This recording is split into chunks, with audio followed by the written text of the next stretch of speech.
There she is, Sleeping Beauty. All right. We are going to dive right in. And today I'm going to start out with a correction of something that I did not completely understand last time we did this. And I have been working at it. And I think it's a lot simpler than I thought it was. All right. So remember this? Remember that? All right, so I think we agreed that the distance, sorry for the wobbles, is 1, 2, 3, 4, 7 blocks right there for sure. But how much is E? And in my head, I was like, there's got to be some mathematical way we can determine this, even if it's just figuring out what this triangle is and what this line of it is. But in the meantime, what they would just have you do is get an old-fashioned ruler out and measure it and divide the number by how long a block is. So I measured this in centimeters because it's I just felt like being metric today, and got 11.4. If you get it right on there, there's 11.4, and obviously it wasn't perfect because my number didn't come out perfect, but then I divided that by 2.3, which is what I got here, 2.3 centimeters, and I got 4.95, and they had 5 in the book, 5 northeast. And the critical part here is that you keep the direction in there, okay? So you've got to have, in displacement, you've got to have a measurement or distance and the direction. So we have northeast, we got that right, and 4.95. All right, so that's how they figured that out, and that is the answer for that. Okay, so we're going to jump back into work on page 161 of our student notebook. And instead of reading to you a whole bunch of stuff, I'm going to explain some things with some props today because it's more interesting. So over here we have some cars. These are fancy cars here. We keep on hand for when little kids come to visit us. And I wrote some speeds on them. So we've got 2 cars going in the same direction. And this guy's going 55 miles per hour. This guy's going 45 miles per hour. This is the exterminator, and this is the pest control. So obviously these guys are really important and need to get to where they're going in a hurry here. This one's not as big of a hurry for some reason. Look at those bugs are going to get us. Come on, we got to move it. All right, so here we go. They're going in the same direction. They might be going to the same house. And obviously this guy's going a little faster than the back one. And how do we determine the relative velocity of these 2 cars going in the same direction? Oh, maybe they're going the same direction backwards. That would be really fast backwards. We would take the difference of them. So we're going to subtract 45 from 55. That is how we determine that the relative difference or the relative velocity of 2 cars or 2 anything that are going in the same direction. But what if they're going in opposite directions? Maybe they're going away from each other. They're going, one of them's going home for the day. The other one's maybe also, but he lives on the other side of town. And they're going in exact opposite directions. We add the numbers together. So we would take 55 plus 45. And so our relative velocity would be 100 miles per hour. And because it's velocity, we have to add the direction. So they are going away from each other. Okay, I forgot to add that for the first one. So first one, the relative velocity for these guys would be 10 miles per hour north. Okay, they were going north. And then when they're going apart, they're going 100 miles per hour away from each other. What if they're going towards each other? Oh no! Well, they're going 100 miles per hour towards each other. So that's scary. All right, so that's pretty much what that said. And this is exactly those 2 problems, so we can skip all of that. What shows the speed of a distance time graph? Well, the slope of a line, this line would be showing a car that's going faster than this line down here, okay, because he's steeper. So the speed is the slope of the line and how steep it is. All right. Which of the following quantities could represent a velocity? Well, I wonder, I think it's the one I circled. The answer must contain a speed measurement, like meters per minute, and a direction. So up here, we don't have the direction. Over here, we have some weird like description, but not a direction. Even if it just said up, that would be, or right, left, anything, there was a direction. That would have been a fine answer, but nope. And then here we have meters, but we don't have a time on here, so it's missing something. So this is our only viable option for 6.7. All right, now we've got the two planes. We know what to do. We just did this with cars. We add them together to find the relative velocity. And so these guys would be going 1,170 meters per hour toward each other, which is not good. But if they're at different altitudes, it's fine. We don't have to worry one bit. All right. Here we go. We're on page 165. Acceleration. The time rate of change of an object's velocity is what acceleration is. Well, what is that? All right. Well, we want to figure out how much faster, slower is the change of movement. All right. So we know that velocity is talking about movement here. The change is the key here. The change. All right. So what's this equation? Don't let this intimidate you. This is super easy. The equation for acceleration is simply the final velocity minus the initial velocity over time. Okay? And how do we measure this? This looks even more complicated, but don't let it daunt you. We got this.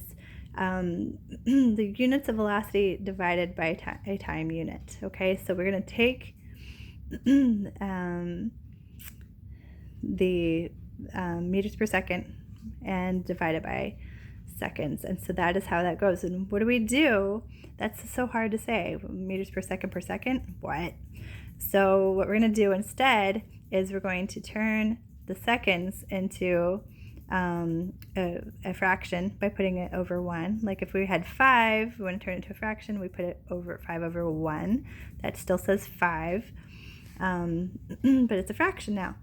So, and then when we want to divide a fraction, friendly little math reminder here but it needs it.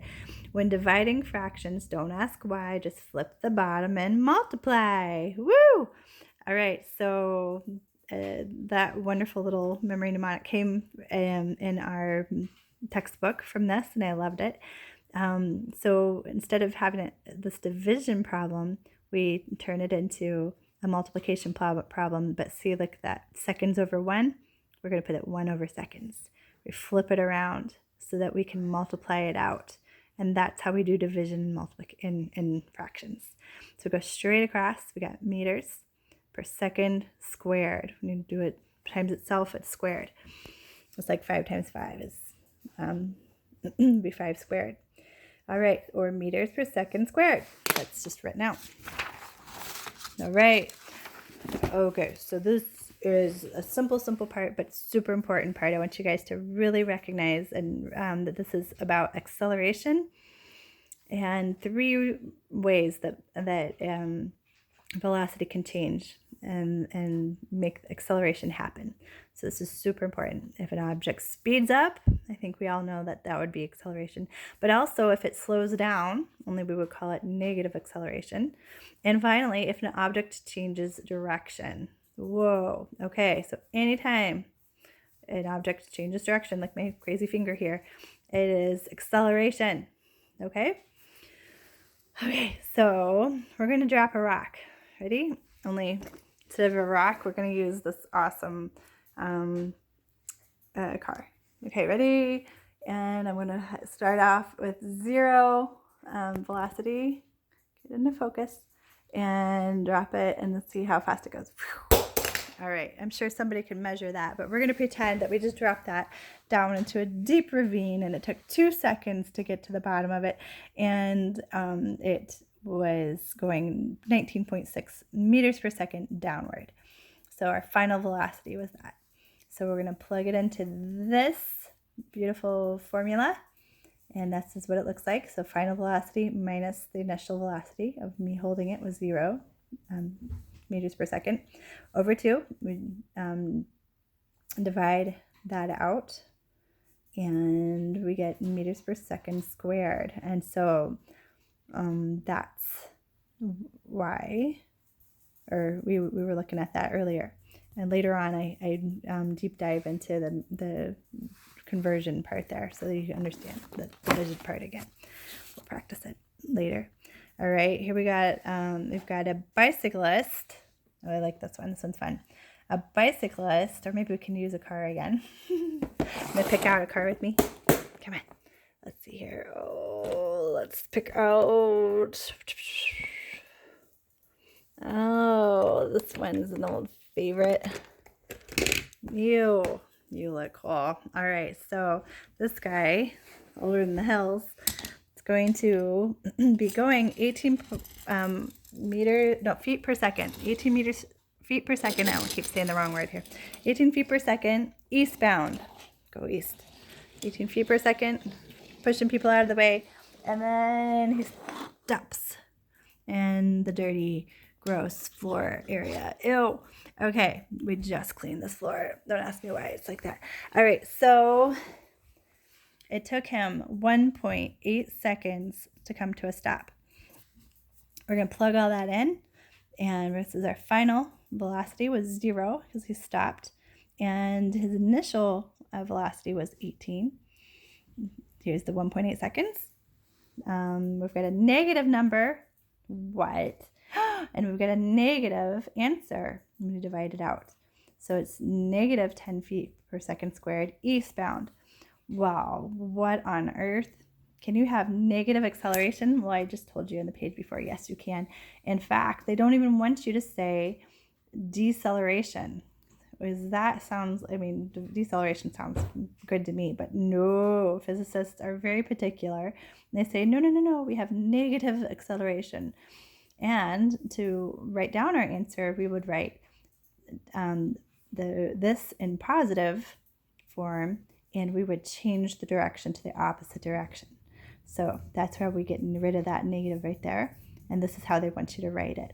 So when you have a negative number, this should not be. Do not write the negative number. Write down the opposite and drop the negative. All right? And we would describe this with negative acceleration. This is all about acceleration. And this is what I describe right here. It's a change in velocity. So constant speed can be acceleration too. I think this is important. So say we've got a carousel, and this carousel is going around and around and around at a constant speed. Well, guess what? That's acceleration because it's changing direction. Remember our 3 points. It is acceleration if an object changes direction. Super important, okay? So you think, oh, constant speed can't be acceleration. Well, yes, it can, because it's changing direction. All right, one super extra important thing to remember. Make sure that all your units, meaning all of the pieces of information that you have that you're working with in your math problem or your problem that you're working out, make sure they agree, which is fancy for they're in the same units. They're not conflicting like hours and seconds or minutes or miles and meters or anything like that. The distance thing should be the same, in the same measurement. All the time things should be in the same measurement, and all the way through consistently. All right, so here's an example. We start from 0 initial velocity, so we're stopped, and we get up to 60 miles per hour northbound, and we did it in 6.1 seconds. That's really fast. Well, guess what? Bummer here. We got hours and seconds. This, my friends, cannot be. We must not have such things, and the conflicting. It's really easy to overlook those things. So be sure to be on your guard for that. And here's how I would figure that out. I would turn this into a fraction by putting it over 1, which we've been doing a lot today. And then we see how many seconds per hour. If we say in 1 hour we have 3,600 seconds, we can do that elimination thing, because it's up there and down here in identical. We can cross it out, then we go straight across, and we have 6.1 over 3,600. Divide that out, and we get this beautifully long decimal. It doesn't matter right here if we had changed this to hours or changed this to seconds. So this would have made a huge number of seconds. Or we can have a microscopic number of hours. We get to choose, and this is what they went with, and so we're going to roll with it. Here's our lovely acceleration formula that we've been using this whole time. So final velocity minus initial velocity over time. Plugging it in, 60 over this fraction, which is, we made it into a fraction, so we can do the whole shebang here. We got 60 over 1 times 1. I almost forgot to flip-flop it. 1 over, because it's times now, not division, so I'm flipping it so it's not like this anymore. It's the 1 over that long decimal, which makes 60 over that long decimal. We divide that out, and this is what we get: 35,503 miles per hour squared. Hold on a second, I just noticed something. We don't have a direction on this. I wonder if we need a direction on this. Let's look it up really fast. I'm going to pause you. Looky there. Mrs. Wigton strikes again. All right, sure enough, these cards were going the same direction, and so the answer needs to have the direction of north with it, because that's the direction they were going. All right, yay! We caught that just in the nick of time. All right, we're going to skip some of those examples because I don't want to make this video too long. But really important last couple bits here. We've got graphing acceleration. We've got positive acceleration. We've got no acceleration. And if you think of it as getting faster, I'm not getting faster or slower. However, I am still going a certain 12 meters per second. So that means I have constant speed here, because this is a graph of acceleration. Constant speed, no acceleration. And now I have negative acceleration. Negative means I'm slowing down right there. All right, so that's what those things mean. If this had been a graph of, let's cover it up, speed and not of acceleration, well, it wouldn't be like that, but any flat horizontal lines on a graph of speed means no. What does it mean? I wrote it down. It means an object at rest. So I would assume that it would be down here. But anyways, so that's something to be aware of. So if it's a graph of acceleration, which will include the word acceleration, my fancy circle there, you will know that this is constant speed. But if it's about just a speed time, distance over time, not speed time, the distance over time speed graph. Come on, here we go. Distance over time speed graph. So they go so far, and then they don't go so far. Let's see here, the time's still going. They're not going any further. Anything that's flat here, I guess that doesn't have to be at the bottom. Anything that's flat here would mean they're not moving. So if this is a speed graph, that flat line means object at rest. An acceleration graph, it is a constant speed. So that's just an important extra bit there to add. So, all right, so positive acceleration, no acceleration, negative acceleration. Moving on, last little page.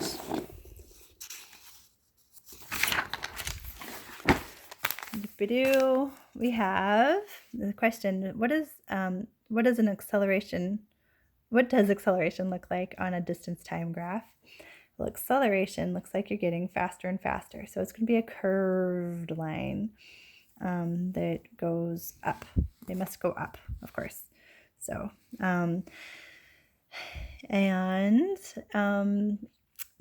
if it's a straight line, it means the velocity is constant.